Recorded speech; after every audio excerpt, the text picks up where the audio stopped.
Hello नमस्ते अनि good morning सम्पूर्ण मेरो साथीहरूलाई न्यू डे एन्ड न्यू भ्लगमा सबैजनालाई स्वागत छ है त साथीहरू। आज चाहिँ मैले फुलकोपी र आलुको तरकारीको रेसिपी लिएर आएको छु है साथीहरू। तपाईँहरूले कसरी बनाउनुहुन्छ? म चाहिँ जहिले पनि फुलकोपीलाई उमालेर बनाउने गर्छु है त साथीहरू। एकछिन बफाएर बनाउँदा एकदम राम्रो हुन्छ।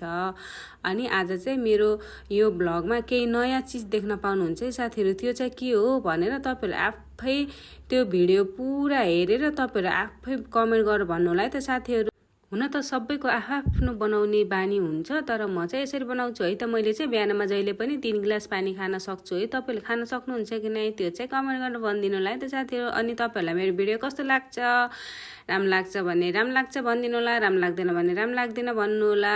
म चाहिँ आफ्नो भिडियोमा र मेरो भोइसमा केही सुधार गर्ने कोसिस गर्छु है त साथीहरू। यहाँ चाहिँ मेरो नानीले नास्ता खाइरहेछ है। मेरो दाल चाहिँ रेडी भयो है। मैले चाहिँ दालमा जहिले सिन्की हाल्छु।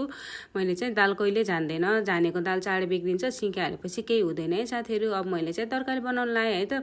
यो मेरो कराईको कान एउटा किन छैन भन्नुहुन्छ भने साथीहरू, मेरो कराईहरू यस्तै हुन्छ कि कान निस्किहाल्छ। खै किन धुँदा त्यस्तै गरेर धोएर हो कि के हो त्यो चाहिँ मलाई थाहा पाएको छैन है अहिलेसम्म।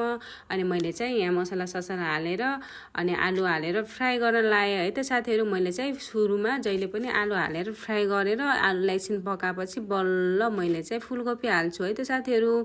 तपाईँहरूले एकैचोटि पकाउनुहुन्छ कि छुट्टा छुट्टै पकाउनुहुन्छ? म चाहिँ छुट्टा छुट्टै पकाउँछु। अब चाहिँ मैले टमाटर हालेर टमाटरलाई पनि लेदो बनाएर यस्तो दामी हेर्दा पनि यस्तो खाम लाग्दो लोभ लाग्दो बनाएर चाहिँ मैले चाहिँ बल्ल फुलकोपी हाल्छु है त साथीहरू। फुलकोपी हालेर म फेरि धेरै बेरसम्म पकाउँदिनँ कि, एकछिन पकाएर अनि बस हुन्छ, खानालाई रेडी हुन्छ कि साथीहरू है। हेर्दा पनि मिठो, खाँदा पनि मिठो, यस्तो राम्रो हुन्छ नि। अब मेरो चाहिँ खाना ट्याक्क रेडी भयो है त। मैले चाहिँ खाना लाएँ। Thank you for watching.